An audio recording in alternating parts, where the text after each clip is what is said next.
the short person here. Thank you so much, Kristen, and thanks to all of you for being here.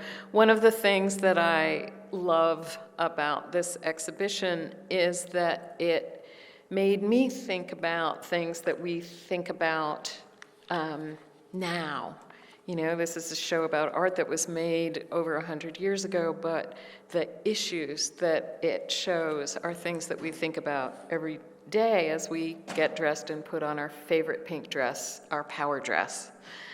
The show is called Fashioned by Sargent, and I mean fashioned in two senses, as both really a noun and as a verb.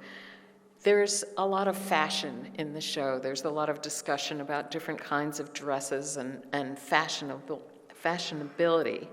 But it's also about fashioning or shaping, or how Sargent really shaped his sitters by the art that he made.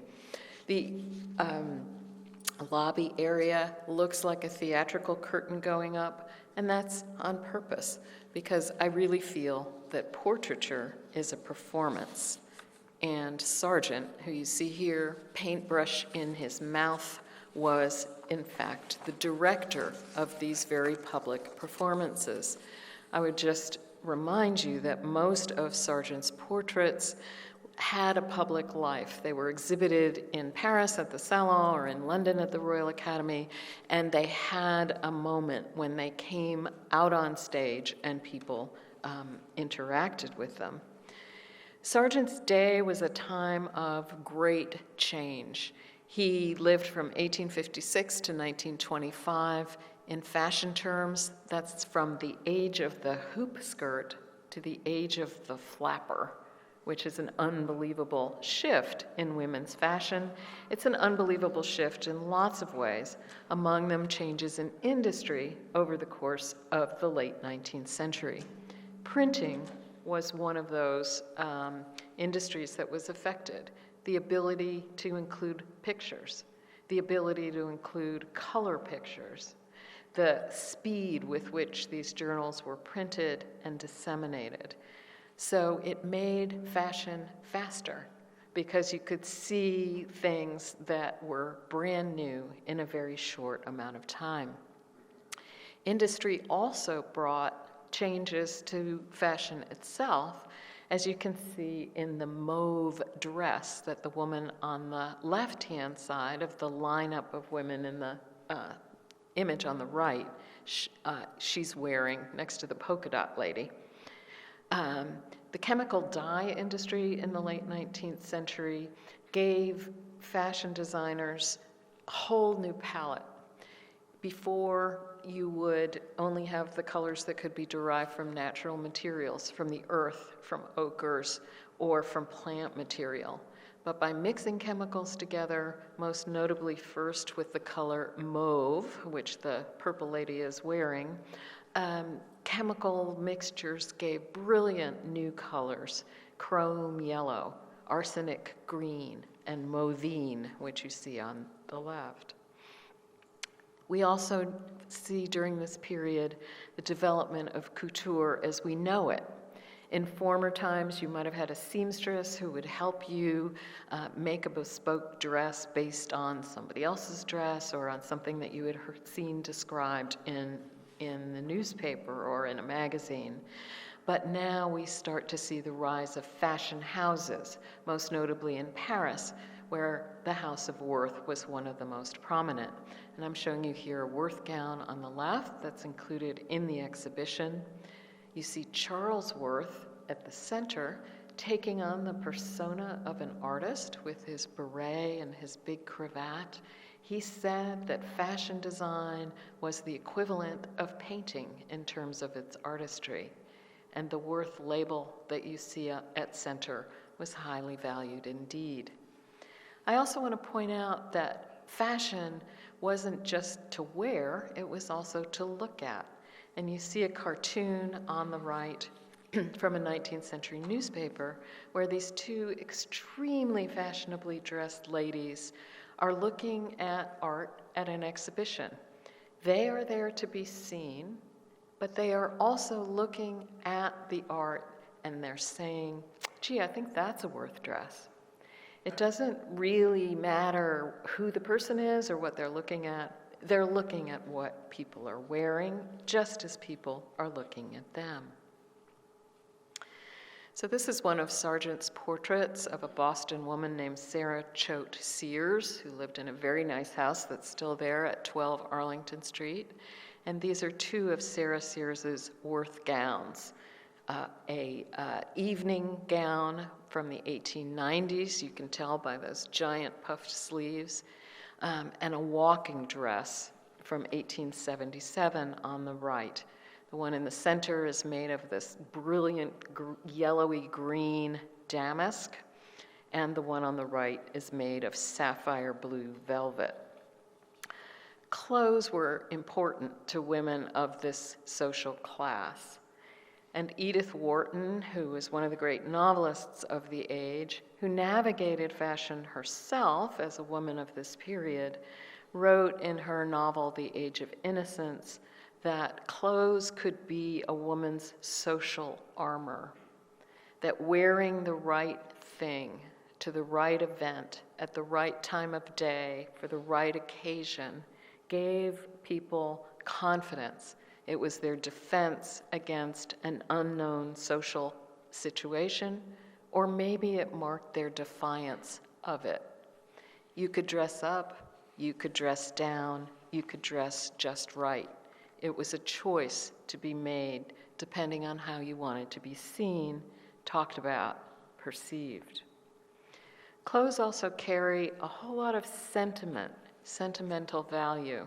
I'm showing you on the left Sargent's portrait of Mrs. Hugh Hammersley in the exhibition, along with, on the right, something else in the exhibition, a swatch of that dress that Sargent rendered, which was carefully saved in the family along with the painting.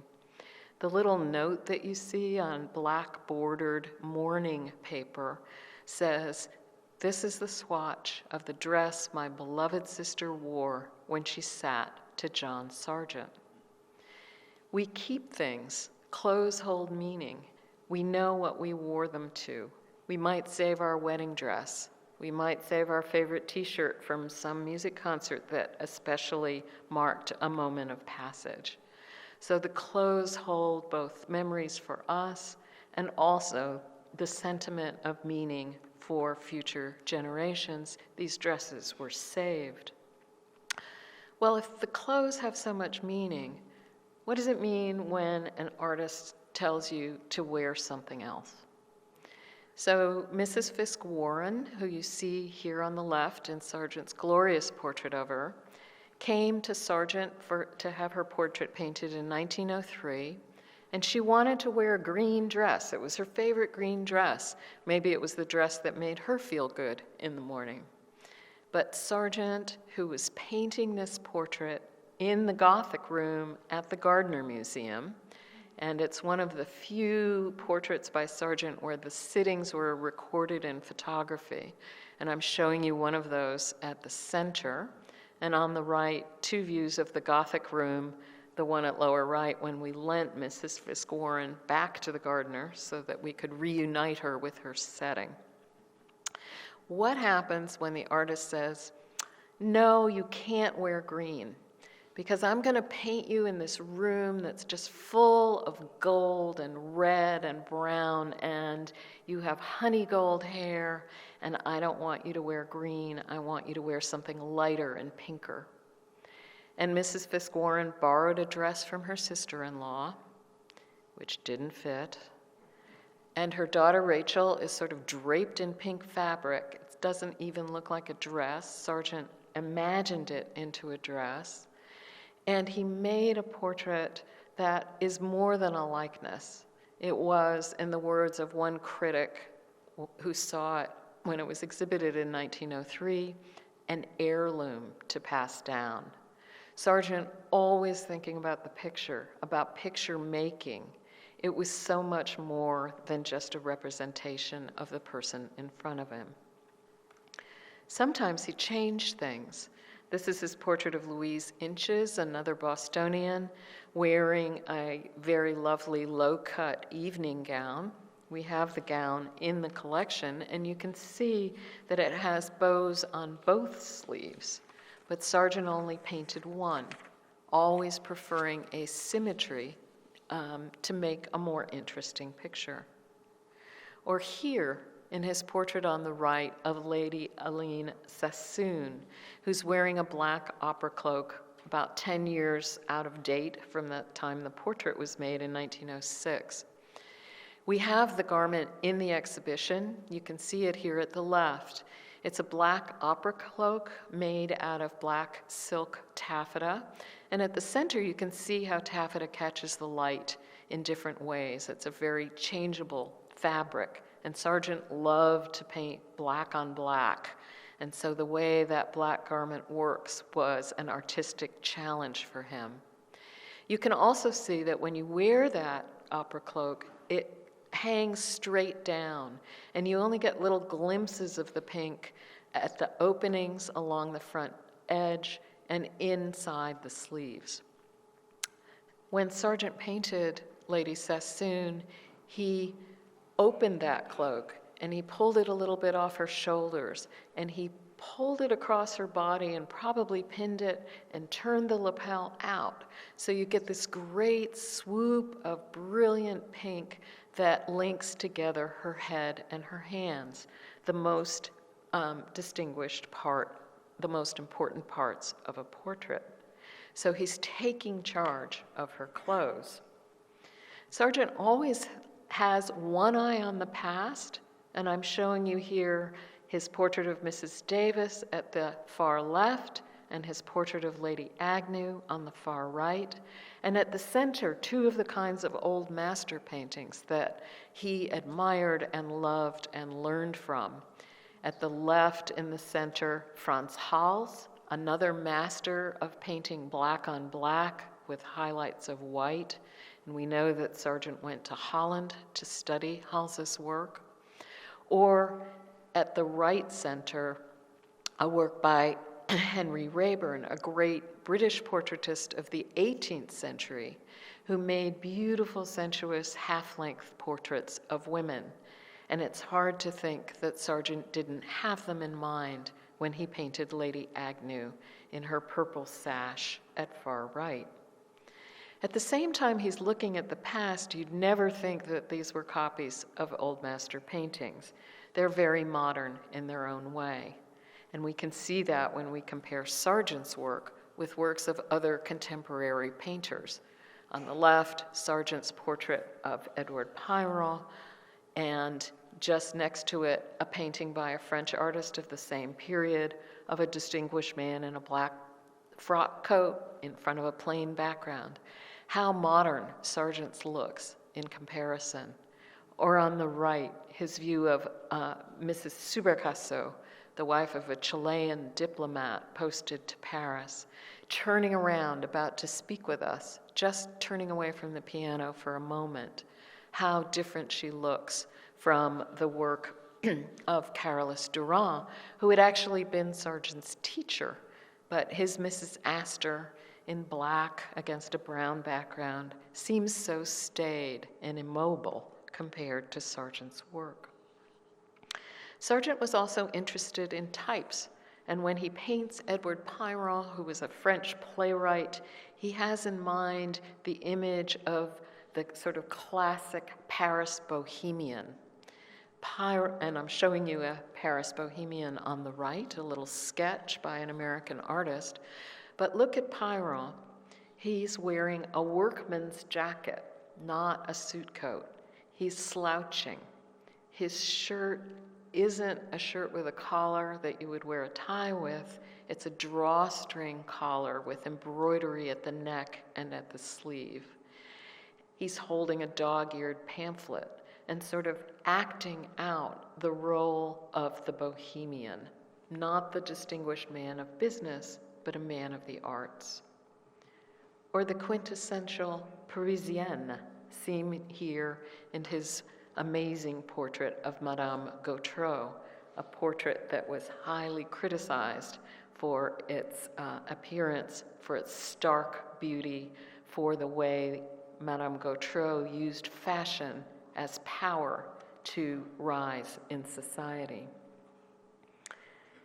He also took distinguished public figures like Samuel Pozzi, who was a member of the Faculty of Medicine at the university in Paris. You can see he wore beautiful tailored suits and was a distinguished man about town, a professional, highly admired academically. So that's not how Sargent shows him. His portrait is Dr. Pozzi at home, performing in this liminal space between public and private, coming out from this curtained interior as if he were accepting accolades on stage, showing a feminine side with his long red dressing gown and the ruffled shirt that you see at neck and at cuffs. He too in Turkish slippers. While there are portraits like this one of Henry Higginson, who you might know as the founder of the Boston Symphony Orchestra, that seem quintessentially masculine. He's man-spreading there in that chair, wearing a classic brown wool business suit. He's got cloth draped over his lap, which is actually his cavalry cloak from service in the Union Army during the Civil War, where he also acquired the scar that you can see on his cheek, high lit in this golden light of the old masters. Well, this portrait was commissioned by Harvard to hang in the Harvard Union, a gathering student place for Harvard men, and what a lesson of both business acumen, of gravitas, and also of service to act really as a lesson for the men of Harvard. That masculine attire was sometimes used by women to better reveal their true selves. This is Sargent's childhood friend, Violet Paget, who wrote under the name Vernon Lee, like many women did, to get a better chance at publishing by using a man's name. But Vernon Lee didn't just use that name on books. She used it in her real life, and the masculinity of her attire, borrowed from menswear, her severe haircut, her spectacles, her raised collar, all of which represented her true personality, drawing from menswear for her appearance. And Vernon Lee, a great writer and critic of the period, lived in lesbian relationships throughout her life. Sargent saw deeply into people's character, and in fact, some people were afraid to pose for him because they thought he might reveal things that they didn't want people to see. This is his portrait of Graham Robertson, who was an artist, a collector, a designer in London in the 1890s, and Sargent shows him as the quintessential aesthete of the period. And I'm showing you here on the right 2 images of other aesthetes, the French writer Robert de Montesquieu at upper right, and James McNeill Whistler, the American artist active in England, at the lower right.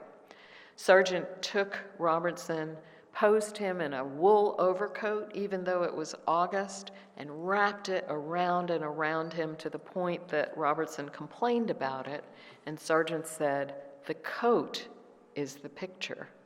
You must wear it." These are photographs of Robertson at the center, and I think you can agree that with that pencil-thin silhouette, the walking stick, and the very aesthetic dog with a yellow ribbon, that Sargent has turned Robertson into what was greeted as the ideal dandy of our present age of grace. It was a moment when keeping quiet about one's sexuality was important.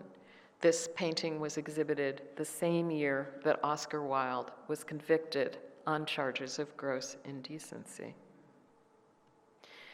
Sometimes there's play acting involved in Sargent's work. And I want to close with this painting of Ina Wertheimer, who is a friend of Sargent's, the daughter of a London art dealer.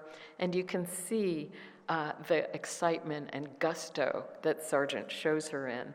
She breezed into his studio one day, and this painting's title is actually En Vélégante Fille, in full sail. And she's dressed up. She's picked up items in Sargent's studio, and he's ended up painting her as if she were one of the three musketeers. And that sort of play acting is often part of Sargent's portrait career. So we have to think deeply about how Sargent shows people, whether their likeness is correct or whether the artist has shown more of them than perhaps they might have wished.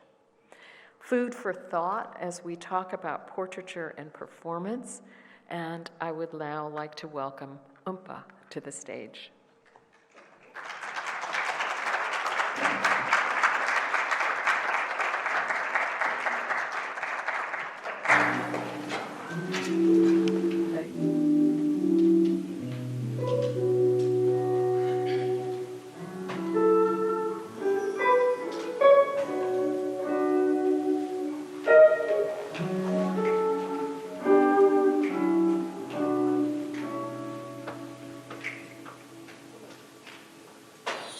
Yo, my therapist asked me why I care so much, why I spend so much. A lot of people probably just stay in touch, but I was looking around and I need pay no love.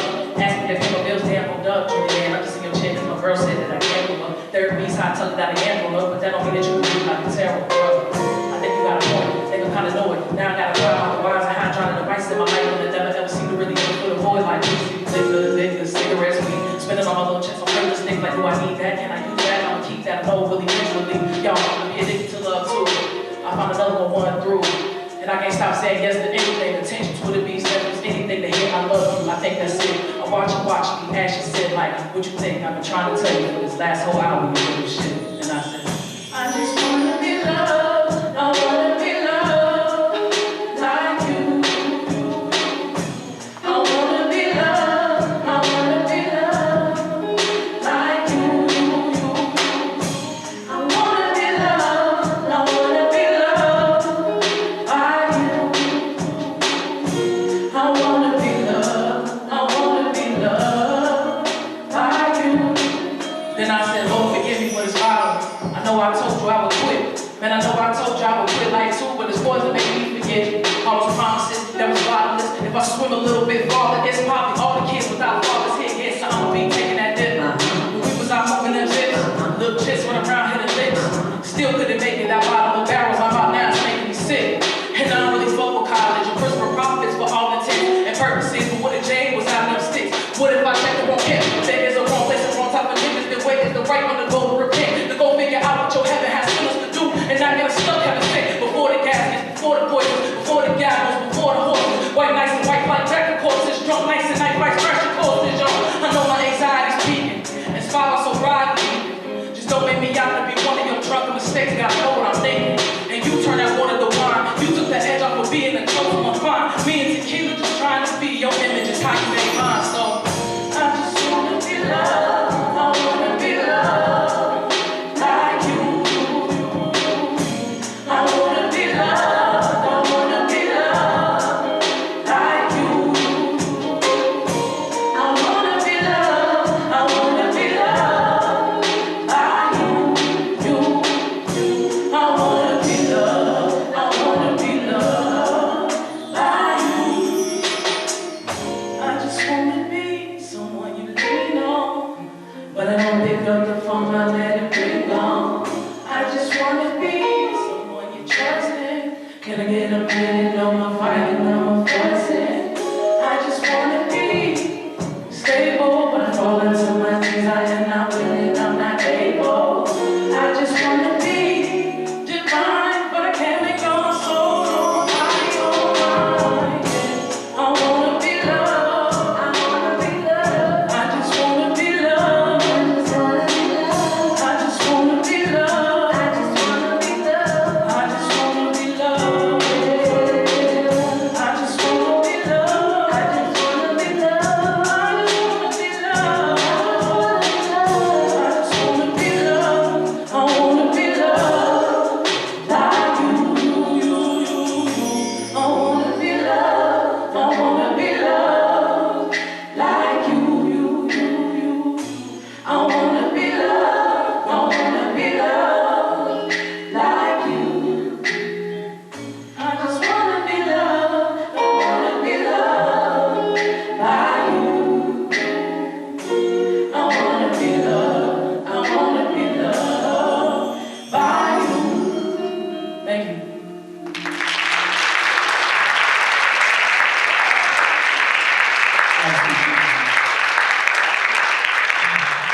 So usually I'm jumping around on stage and I rarely get the chance to do a very stripped back set, so I'm actually very nervous. I'm really nervous, it's kind of crazy. I'm over here like, I just wanna be loved. And also, I just want to take the time right now to thank you to the two BGBs standing beside me because they hold me down. I'm not very much of a singer, but they hold me down. That's Trisha Rico on the right, Take today right here, TJ on the drum, Justin on the big side. We're going to get to this next song to start first. Let's have it over.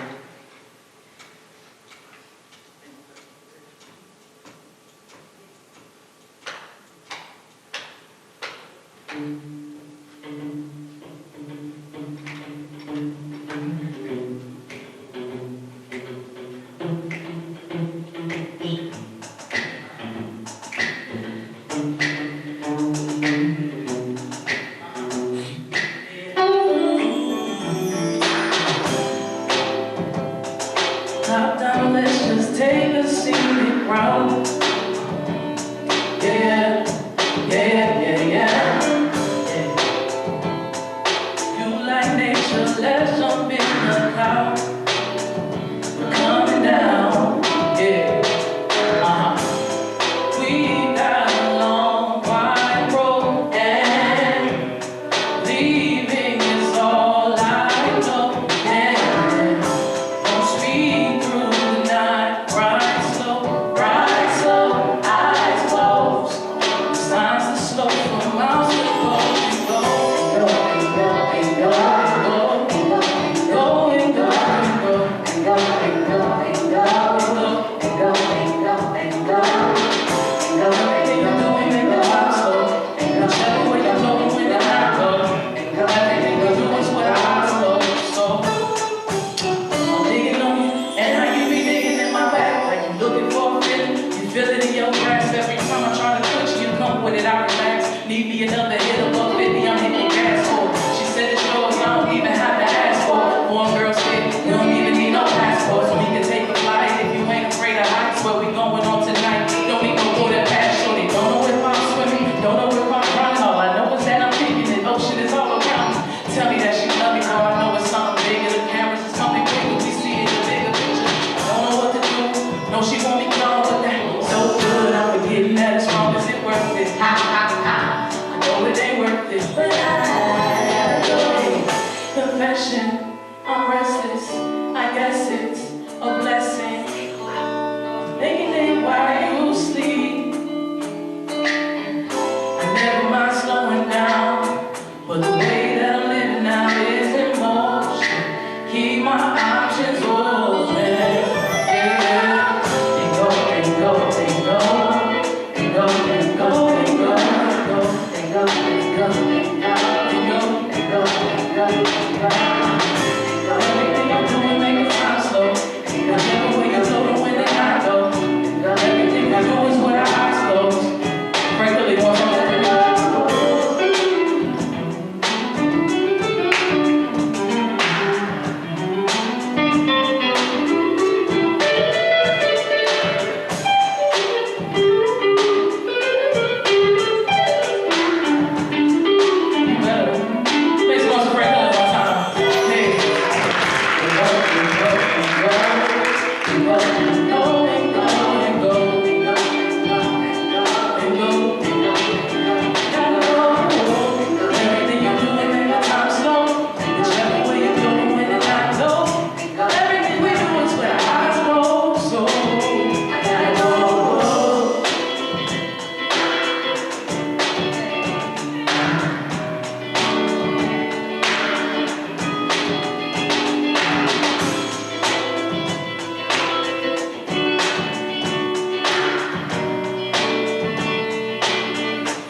So the first song was by you. It was a real confessional kind of song.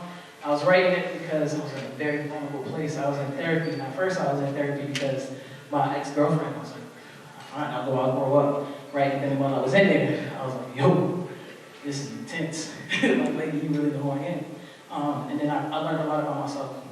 But Go was a song about being in a relationship that you ain't got no business in. You know it's not gonna last, but you can have a good time. So it felt like top down, riding that convertible, just breezing ahead, because that's what it was. And as soon as the fall hit, we were done. It was done. But we had a great time. And I thought that was beautiful. This last song, like, that was beautiful. You gotta appreciate things when they happen. You know, gotcha. I learned my lesson. I won't stay no more. But this last song is called Amen.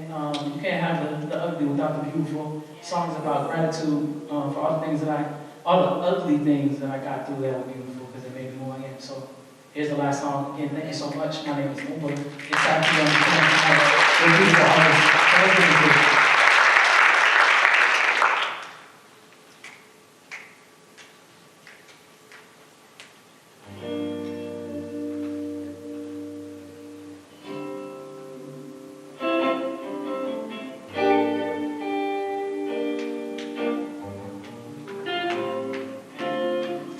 I want the beats, I want the thing, I want the keys, I want the lane, not choose me, then come with say, I want the flow seats, taking those beats if I'm riding with you gang. I want my beats, I want my space, I want the cheese, put the cheese on the cake, and they can touch down, I'm out the race, see my niggas well fed, so I gotta say praise. I want my beats, and I'ma stay. Day one, man, today is the day. Big homie stress, it ain't for me. Spend time to press off of that energy. Fuck it, what's up? Ain't mad at me. Be a bad bitch. Me, I'm up. Be my product. Not take no shorts. Not take sleeves. I know how to sweat it out on a Sunday. Burn stage back just on a Monday. Pull it up with blood and sweat and tears and happy dance. I'm leaning on the runway. I'm going back to the days that we used to play. We weren't really much complicated. They got me still in our childhood, man. Get your fat. That's the only way niggas finna make it. I want the peace. I want the thing. I want the keys. I want the lane, gotta choose me, let it come with the stage. I want the flow, say, sing to those leaders, I'm riding with you, gang. I want my peace, I want my space, I want the cheese, put the cheese on the cake. I wonder if I was hungry, I was great, I see my homies well fed. I carry the scrolls, I'm cracking the codes, you know how I go, you chasing the dream of the shows, playing my role, done with the tone, shit, maybe we'll see. Longevity under the sun, and no matter what happens, I already won and I'm playing for keeps. I'm up in that as they still in the sheets. We not the same, and I'm out of your league. Yes, I believe in reality, cause I don't see I'm only trying to be where I need to be, where I can see myself wrong, rolling and rolling up peacefully high. Look at my life like I'm out to be real. All cause I dug myself out of the pit. Told me to die down, keep the fit until my work is done. This is embarrassing. You out of camera gold, now you're blaming the moon. Highs don't carry your highs, the heavens, but scared to face up with the dooms. The truth is forever pissing in my soul. Pittsburgh the boss, so we all on the road. My nigga Oompa really been the close. We did what we do, and you do what you told. Now I want peace. I want the thing. I want the keys. Shit, give me the lane. And if I gotta choose me, let it come with the stage. I want the flow seats, taking those beats if I'm riding with you, gang. I want my peace. I want my space. I want the cheese. Put the cheese on the cake.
let me just invite you, OJ, to talk a little bit about your work.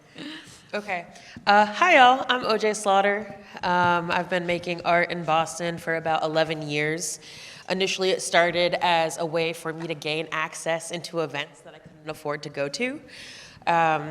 I couldn't afford concerts. I didn't have a large community, but I knew if I showed up with a camera, somebody was going to want their photo taken, and I was going to be able to do that for them. It's a little bit deeper than that. It also started because of historical reasons and wanting to make sure that my family's history was preserved, but that's a big part of it too. That's me, by the way. You can move to the next slide if you'd like. I don't know, can you? Oh, she has their vote. Okay, it's okay, perfect. So one of the questions that was asked of me was, I don't know if you want to ask it, is where does commission begin and where does composition or like my own work end? Like where is that married?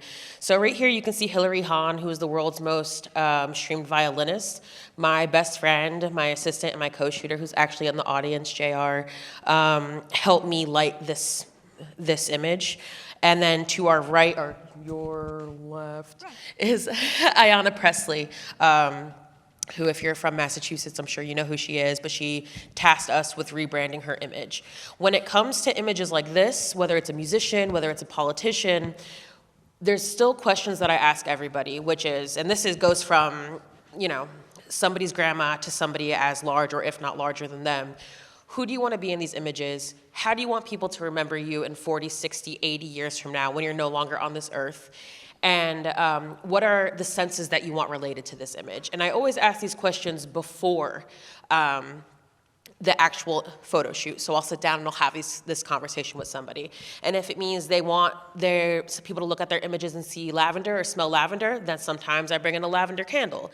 If they want to taste tart, like cherries, I go through and I make a mood board and I make sure the colors of cherries are involved. So Hilary Hahn's image is based off of Paris, and we brought in some of her favorite flowers, and her dress, the screen kind of distorts it a little bit, is more French flag colors. And just kind of played with that. And Ayanna just wanted something strong and feminine and soft, and she wanted to feel like her civil rights ancestors in certain images, but still look fresh and new. You can go to the next image.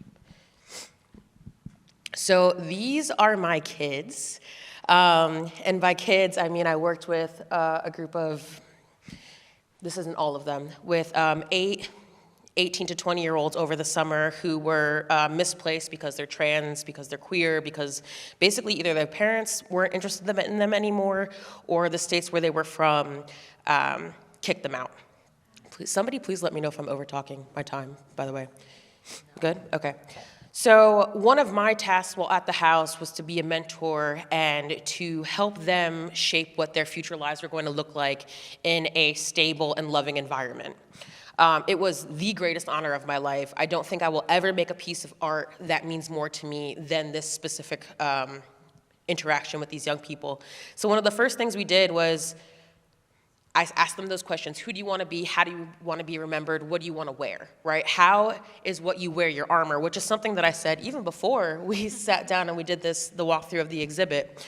And I let them decide who they wanted to be that day, and we got these images that I believe are timeless. This is in Provincetown. These are my babies. You can go to the next slide, I think. I also thought a lot about how Sargent uses darks, lots of blacks and whites, and this is something that I use a lot in my own work. I have it's not a secret, I talk about it all the time, I have a track record with mental illness, and when I am not doing so well, the only two of the photos on the right side are not included in that. When I'm not doing so well, I shoot a lot in black and white because my thinking is almost entirely black and white. And those deep darks and those bright whites kind of reflect that. You can go to the next slide. But yeah, I think that's everything. Yeah. Thank you so much. It's wonderful to see your work. Oh, thank you. Yeah. So, Jas, tell us a little bit about your practice. Check. Oh, okay. So, I guess we'll start with There this. you are. Exactly. That's back when my studio was in my apartment. You can see I'm pretty meticulous. Still am in my studio. But yeah, I paint models a lot from life, and that's to be distinguished from primarily working from photos, although in recent years I've begun to work from photos some. In the year 2019, based on a book, I believe it was, what's his name? I think it's David Davis. It was a book entitled Inhuman Bondage, where it was dealing with the larger subject of slavery, but it ended up really honing in on the transatlantic slave trade. And in it, he spoke about regions from West Africa or I shouldn't say West Africa, Africa where they brought many of the slaves from. And I kind of zeroed in on the Senegambian region because many of the models who I was painting at the time were of either Senegalese or Gambian descent. So in 2019, I decided it's like, since I'm painting so many people from that area of the world, I should get on a plane and go. So I just went to Dakar. Wow. Didn't know Wolof or French. Didn't know anyone there either. So I just sort of got off the plane. It was kind of a frightening experience. And the cab drivers all speaking to you in Wolof and French. And I just went to my Airbnb and my adventure began. And so you can kind of go on to the next slide. Now, so this is a photograph of a painting that I did prior to the trip there. This would have been circa 2015, somewhere around there. And it's in an earlier style. Early on, you feel like as an artist, as a painter, that you've figured it out. You know the kind of painting you want to do, and you know how you want to do it for the rest of your life. And as the years go on, when I was putting these slides together for this talk, I realized how much my painting has evolved. I never even bother looking at old stuff because I always hate it. So this is an old painting, and typically I hate old paintings because as you evolve as a painter, I was sitting there while they were singing and rapping, and I'm listening. I'm just in my head. I'm visualizing, not based on the music. This is just kind of like an ongoing reel in my mind. The viscosity of the paint, the colors, paint application. Even when she was talking, looking at the Sargent, there's like an entire world in painting that is, I always call it the technology of oil paint. It has nothing to do with what is being rendered. It's just like the actual medium. And it becomes an obsession. I guess I'm a bit neurotic, but it is a real obsession. So you start thinking about the vehicles, if I'm going to use McGilp, am I going to take some chalk and put some linseed oil in it and stuff. Now, so this older painting, there isn't so much of a celebration of the technology of oil paint. So a lot of people will say, oh, that's cool, it's kind of photographic. For me, all of the things that I'm interested in oil painting for are almost absent in this now, because this represented like the influence of photography that I had seen from the time I was a little child all the way up. And it was like I wasn't relishing in the medium of oil paint. Something that I'm doing more now. Anyway, let's go to the next. Okay, so this is a little later. And I had this young woman come to my studio and pose, and she had all this hair. I was dating her at the time, and she had all this beautiful hair. I think I made it bigger than it actually is in real life. Like, it was a lot, but when I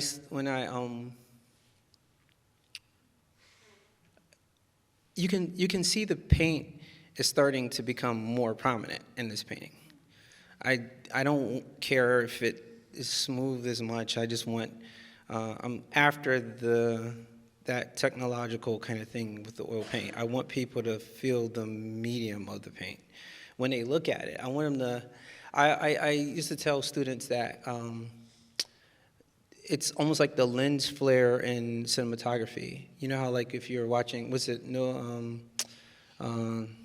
There Will Be Blood. That cinematographer occasionally lets lens flare come in the scene. So you have this story that's immersive, and you're getting drawn into it, and then, boom, you get this lens flare, which makes you realize you're looking at a film. You know, so it's not all about the illusionism. It's somewhat like he's relishing in the actual medium of the telling of the story. So the viscosity in oil paint, impasto, transparency, anything that lets you know that you're looking at oil paint, I call that the lens flare of oil painting. So, yeah, this one you can see it's kind of getting there. So it's sort of, but I think with this painting, I remember when it was done, done in air quotes, I remember being really overwhelmed.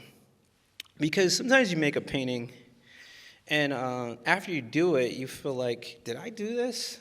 Like, you know, it was really one of those experiences. Not that it was so great, but genuinely something expressive and emotional was happening on the canvas that was beyond my powers or beyond my power to anticipate. And that happens occasionally. When that happens, it's like taking a nice solo if you've had a couple edibles. Like, I play piano every day, a lot. And if you've ever had a little too much alcohol and you play piano or something, man, like, sometimes you'll do things that you didn't, like, obviously there's muscle memory there, but the way you configure the lines or whatever is not something that you necessarily have worked out prior to it. And sometimes that happens with painting, except for when it happens with painting, you don't need anything to make it happen. It just sort of happens. And I think maybe that's part of the reason why I'm driven to paint, because I'm chasing that kind of high. That happens when anyway, let's go to the next. All right, so now here you go. I didn't really plan out what I was going to say, so that probably is apparent from the way I'm kind of rambling. But I'm starting to see a theme. It's emerging as I'm speaking. And the theme is this immersion in the medium. And so the first one you saw was very kind of uniform. The second one, you're starting to see the love of the medium. And this one, you're starting to see even more love of the medium. If you can see it, you could see, like, I want people to see the planar kind of structure of this man's head via the color and tone and the painting. And I also want them to experience the rugged viscosity of the oil paint. All right, let's go to the next one. Same thing. He's got a chew stick, so when you're in Senegal, I'll be like my cab driver or whatever, they'll be invariably chewing on these chew sticks, and that's how they clean their teeth. And they've been doing it that way for years, many years. And these people have beautiful teeth. And this is one of the ways they clean them. So I just thought this guy, and this one, these are from photos. This one's from a photo. But as you can see, I'm very interested in what we call as painters color shifts. So I want people to experience the paint, but it is a hybrid. It's a hybrid of observation and, like, kind of making you reckon with the medium. All right, let's go to the next one. Same thing. Rakia is her name. And I just was like, yeah, this is like her braids and stuff. See, the idea is to make you feel what's going on in her hair without actually rendering it. Back in the day when I was just out of painting school, a student, you would have seen everything in the hair.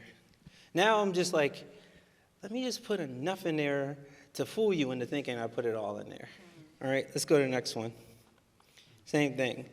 It's like, but the idea is to capture all of these nuanced color tones. And that's one of the things I think when I'm looking at a painting. I'm always thinking, like, the patch on her forehead, which one might say, oh, it's kind of gray.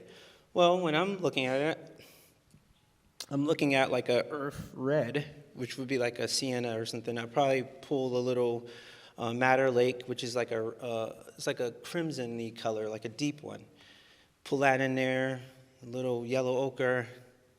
So you got the yellow ochre, and then you have the yellow being balanced out by like a brownish kind of like the alizarin is kind of giving you like a bluish red, which is a complement to the yellow, the earth yellow, which will give you this neutralized gray, green, blue. Like it's what I like about it. It's like you can whatever color you want to identify that. You could identify that little patch of gray on her forehead. You could say, I want to think of it as red. Okay, then the green is going to neutralize it. You see what I mean? All right, next slide if there's one. Okay. I saw myself getting caught up in paint talk. But this is a painted copy. And this is why I hate photography, because it's just like, it's doing the painting no justice. Like, everything looks like super grayed out or blown out. It's just like, yeah.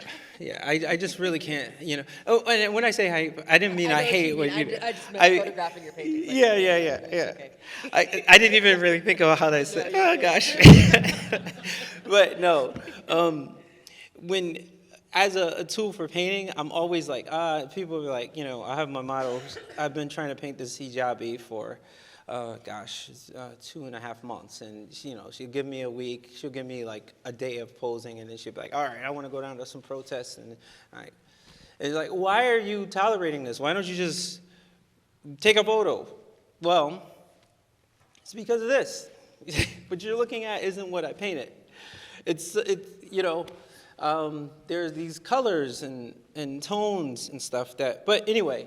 I put this in there so you could see that I'm constantly making copies.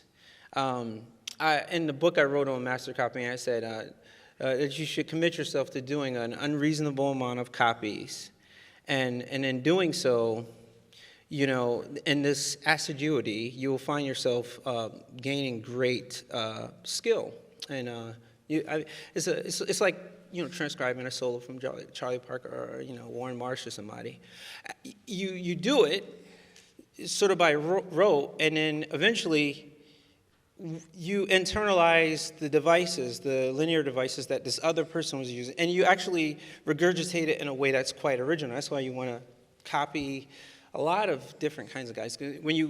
Basically, any painter is some sort of amalgamation of all of the painters they've absorbed. If they're any good, that is. If they think they're reinventing painting every time they step in front, they're no good anyway. But if they're good, they've encountered very good artists from the past, and internalized it, and then sort of, in a way that's superior to like AI, regurgitated it. And made it very personal. And I'm stuttering almost, and we need to go to the next image. Yeah. All right? Well, I'd love to ask a question, because what you just said sort of gave me an idea of a question to ask each one of you, if that's okay. Is that okay, Jas? I already went over my time. Oh my gosh. No, Sorry, forgive me. I wasn't looking at the time. Okay. I was just sort of inspired by something you said. Okay. Which is the way that weather, and this is a question for y'all, it's not a given. Mm-hmm.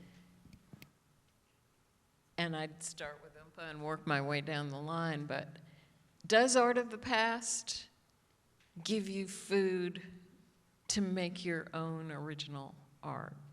Is there a... Can we work the other way around? Yeah, we can, sure can. Perfect. Perfect, because I have things to say. So yes, very much so. Art of others and art of my own. I take a lot of reference from Helmut Newton, the photographer. I love the way he poses women strong and very hard contrasts. One of my favorite photographers of all time. I love David LaChapelle. Another person who's created his own world that keeps me hungry for bigger budgets so I can create bigger work. And there's somebody that everybody's, people who know photo are gonna groan. But in high school, I loved Terry Richardson. Exactly. He's a scumbag, it's fine. But his work really helped prep the work that I make now. And if you look hard enough at my candids, you can see some of that grit, some of that nastiness, some of that rawness that I've borrowed from him. When it comes to looking at my own work, my old work, listen, putting together that slideshow was really hard. And I don't think I even got close to representing myself the way that I would like to because I have so much work. And when I first started making images, I said to myself, like, oh, like this one's good, this one's good, this one's good. Ah, it's a bad shoot. When I look back, most of them are bad shoots.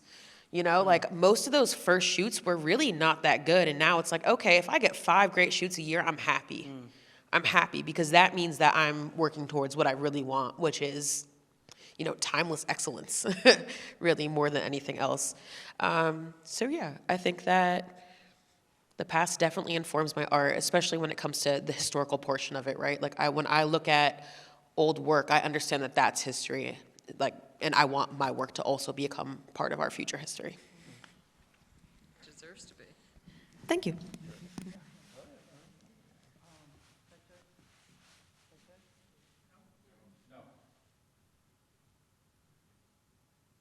Got you.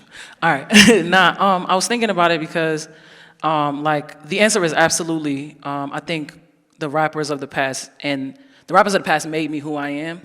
My favorite singers are Aretha, Whitney, and Beyonce, and that's why I'm terrified to ever sing, because how can you if the greatest have ever lived? And in terms of rappers, I feel like, yeah, they made me who I am. They made me listen the way I listen. They made me learn what I appreciated about, like, about the art form. And I think sometimes I can be a purist in that sense. I'm always thinking about, like, how it is that Jay-Z and Sexy Red can both be happy for me, you know? How can I make art that they're both proud of? And I think that has to do with looking at the past and appreciating the future. Because I also feel sometimes like a middle child in rap, because it's about 50 years old, and I'm on the younger side of that. But it's not that far in the past. You know, I could reach back there. So, yeah, I'm always thinking about how to continue to make the genre proud while also being daring enough to go outside of it. And I think about what you said, which is you can't understand how to break a rule if you don't know what the rules are. So, yeah. You got 3 rappers? You named 3 singers. 3 rappers: Kendrick, Jay-Z, Jadakiss. And that was just off the top, because if you let me keep going, I'll give you Eve, Ludacris. All right, I'm done. Yeah, I had to think about it. I'm like, who gets me in the chest? And it's Jadakiss every time. So Jas, which painters do you most admire from the past? Do you feel competitive in terms of learning all their tricks and then doing something? You're not pulling me into this again. Oh no, you get me talking about painting. Either I don't say anything or I'm going to say too much. So, no, you know, Franz Hals. I had to start copying Franz Hals to start appreciating them. Right now, I'm doing a copy of Jean-Léon Gérôme at the Metropolitan, and that I'll hopefully finish at the end of November. So let me just stop you right there. Hals and Gérôme are like so different as artists. Gérôme is really tight and finished and highly polished, and Hals leaves all the brushwork showing. And you get it. And are there opposites for you, Oompa and OJ, about things that are really opposite that also inspire you? Yeah, like deep lyricism that's like really packed and verbose, lots of wordplay and like shapes and cadences. And I like to think that sometimes I rap like a drummer, which is sometimes it's too many words in the pocket. But I had to learn, and like the music that I'm making now is a lot more sparse, and I'm playing with space. Because sometimes I think that, you know, when I was first starting, I wanted to be heard and understood. So I was like, let me say everything I got to say right now. And now I have the confidence to know that I'm always becoming. So there's always space to keep writing the thing. So space is okay, you know. And sometimes you give the person who's listening the opportunity to inject themselves into the experience when you have space versus just trying to shove it down their throat what it is that you want to be in that moment. So, yeah. Okay, so I don't think I necessarily have an opposite as far as photography go, because the way I shoot spans depending on what story I'm trying to tell. I do really elaborate sets sometimes. I do really scaled back things sometimes. Sometimes I do street photography. Sometimes it's portraiture with 1 light. Sometimes it's portraiture with 4 lights, right? But what does inspire me sometimes more than photography is music and fashion. When I sit down and I'm looking for new inspiration, I don't sit down and go look at photographers. I go listen to NERD. I go listen to DMX. I go listen to Korn. I go listen to Metallica. I go listen to, I'm just thinking off the top, I love Kitty. I really like new metal. I also listen to Bad, Bad, Not Good and that stuff too. But I will immerse myself in a record for weeks at a time. So I will pick an album and I will live with it for a week, and that's all I'll listen to, and then great art will come from that, and will come drawing, and then will come writing, and then I'll say, that's the idea that I need to make an image of. So music, and then I love clothes, right? And I'm not just, thank you very much. I love clothes, and I will spend hours going on the internet, looking at Essence, looking at, I could go on and on and on. And not because I'm going to purchase things, but because I think the shapes. And then you purchase them. Shut up, Oompa. I do have my closet is curated, I will say that.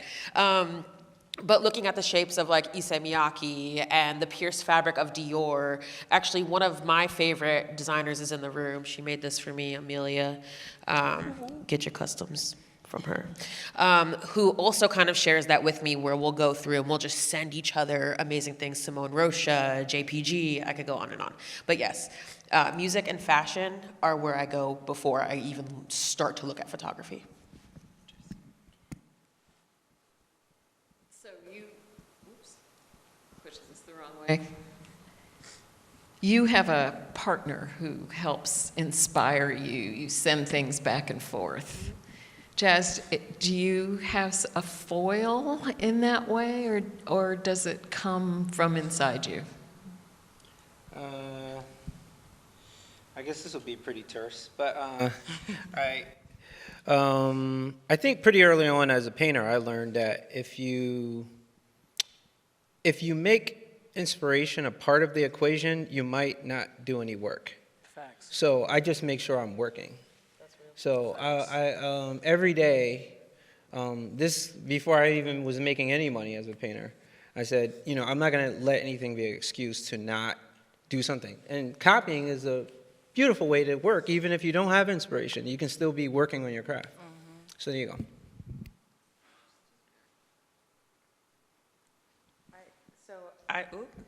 I've been trying to figure out how to talk about, and I think this is a good place, to talk about how we collab with music and art. For sure. We don't have to, but No. I think. Sorry. I think that somebody that we collaborate pretty tightly, right? And I think that something that has really changed the way I collab is the way you think about music and the way I envision music. Mm-hmm. And again, there's that opposite kind of momentum there, where I think big and crazy and you think logistically. Yeah, I'm like, how are we gonna achieve this? Yeah. And I always say let's think of as big as we can and then bring it real small. Which is strange, because in every other place, I'm like, let's think big. Let's not talk about budget. Let's just think and then bring it in. But as soon as we're starting to talk about smells and textures and what you want it to feel like and I'm just like, can we do that? Can we do all of this? And we do. We do it. We knock it out. We do it. And I wish I would have brought it in, because I have so many years of drawn mood boards that we've done together that have actually come to fruition. And it's built off of that idea of us pretty much locking ourselves in one of our apartments and for hours just watching music videos and listening to things and creating Pinterest boards. And by the end of it, we have an aha moment. Universe, And then we go home. And sometimes it just stays there. Sometimes that's the art, is we just make the world, we enjoy it, and then we leave it. Yeah. So, but to your other question about do you have people, I guess that's answering the same question, is I don't, when I first started, I only was writing on the train and in my house, and I'm still, when I write, I like to be very much by myself, but in terms of who I need for whatever it is that you see of my art, it's everybody around me is, live all the singers and the musicians around me, my makeup artists, and like my manager. It's like everybody around me is a part of the art and the experience, because I don't think it's just what comes out of the speakers. And even then, now I'm starting to invite people to listen as I make, which is terrifying, but I'm doing it because if you're caring about the audience, sometimes you need to know it's not just about you as an audience member, you know. So yeah, I think everybody is a part of it. So I love what you said about having people listen while you're creating it. Because you know, when you're studying Sargent, you find out that somebody's always hanging over the shoulder, and he says multiple times that a portrait is a painting where something's wrong with the mouth. Because somebody's always saying, well, you know, the mouth's not quite right, and could you just make it look a little bit more like my husband or whatever. That audience response in the midst of the creation, how do you deal with that? I hate it. I absolutely hate it. It's like, this is mine, this is right, I'm always right, I want it like this, right? And you're fighting against that, and also the vulnerability of it being yours and your baby, with the fact that this is about when I perform, people, like whenever I'm talking or trying to teach performance people, I'm always telling them it's a two-way conversation. You know, too many times, especially when you're like starting, but too many times I think people see it as a one-way street. I'm performing at you, like experience me, and I like to think of performance as an exchange of energy and being present. And I feel like now I'm thinking about music like that. Like if somebody is on the other side, like let me introduce them into the conversation. You know, if I want you to listen to my music, maybe I should let you be a part of it too. You know, I don't let people write for me because I'm a rapper, and like I said, I'm a little bit of a purist. But people are in the room when I'm making.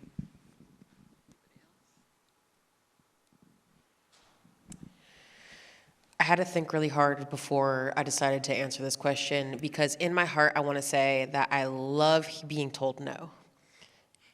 Shut up.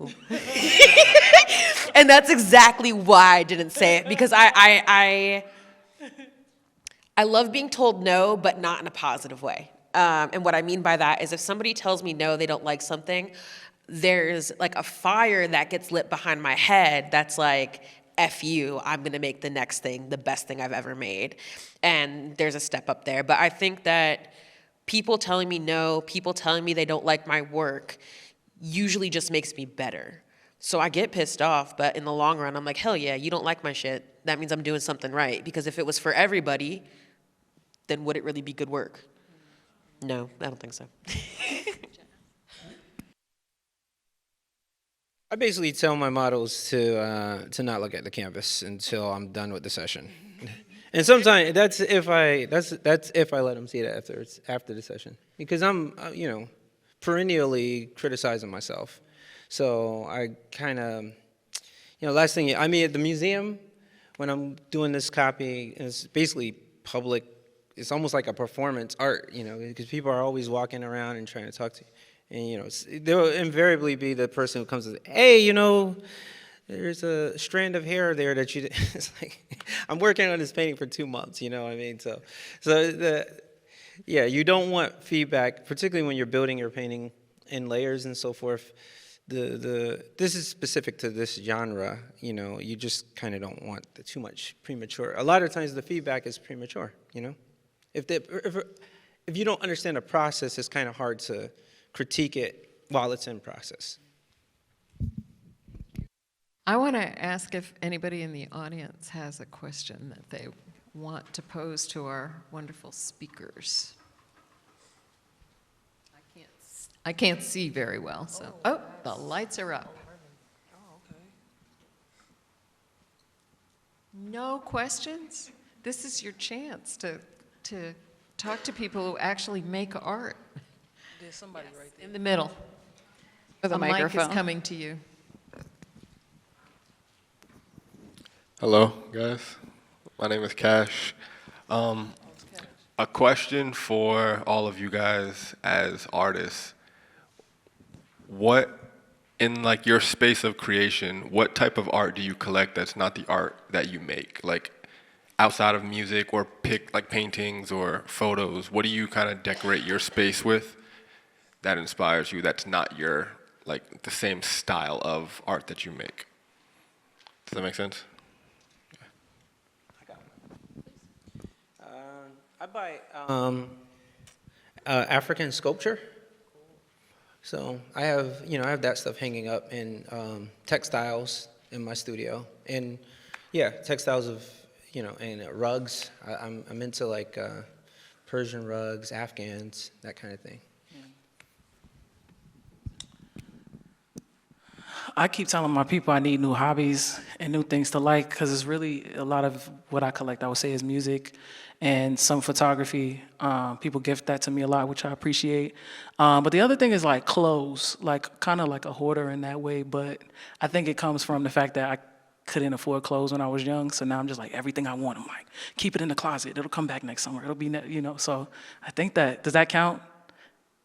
It does, it doesn't draw inspiration the same way, but I guess it counts, yeah.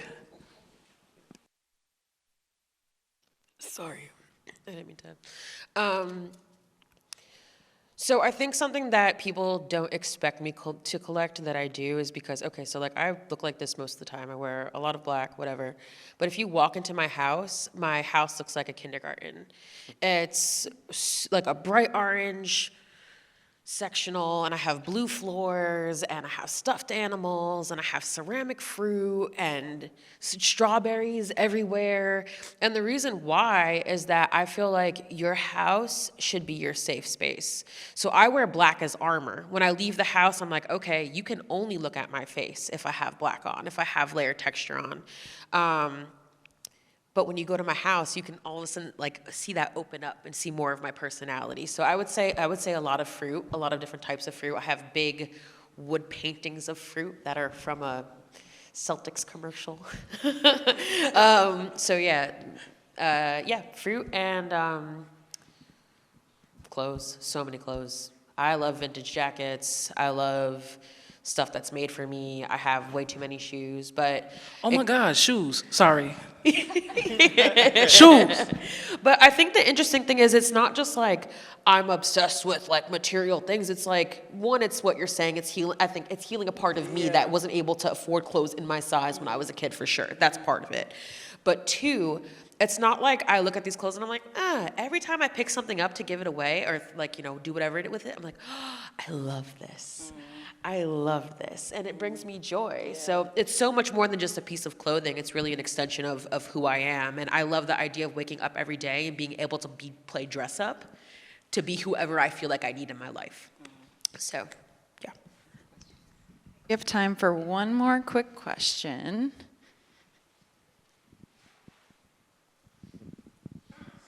Hello. Okay. This question is to Jas.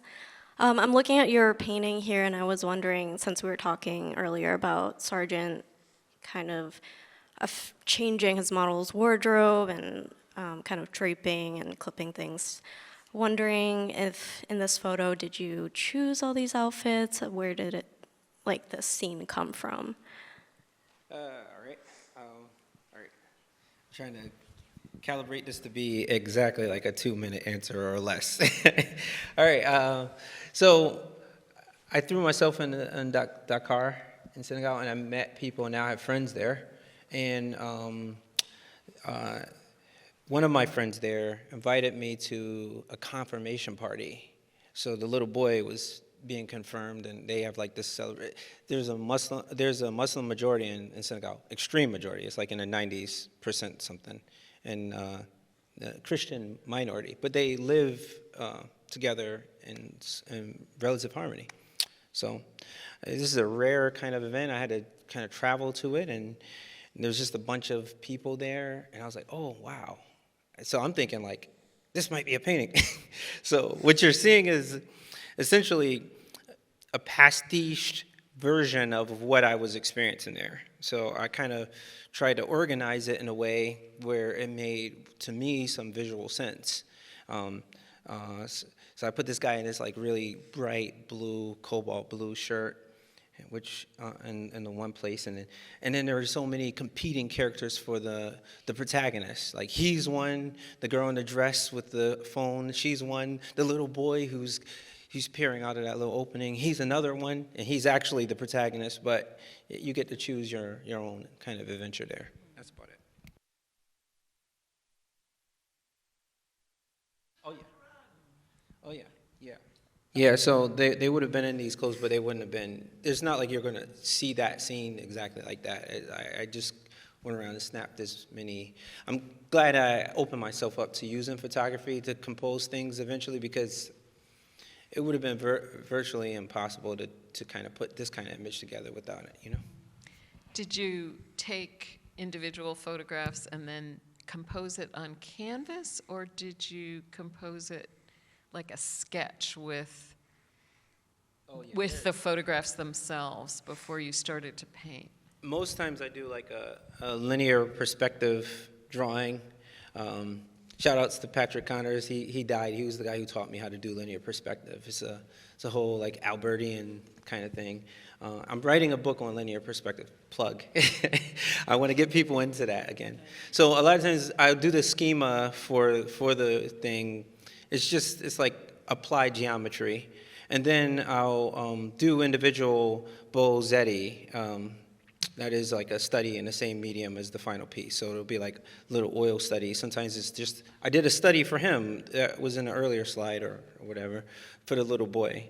And then I'll put them all together. So the composition evolved through the studies, but I have like, I have a bunch of working drawings. They're not like pretty, they're just kind of like proportional, et cetera. And then oil Bozzetti, like I have these little oil studies.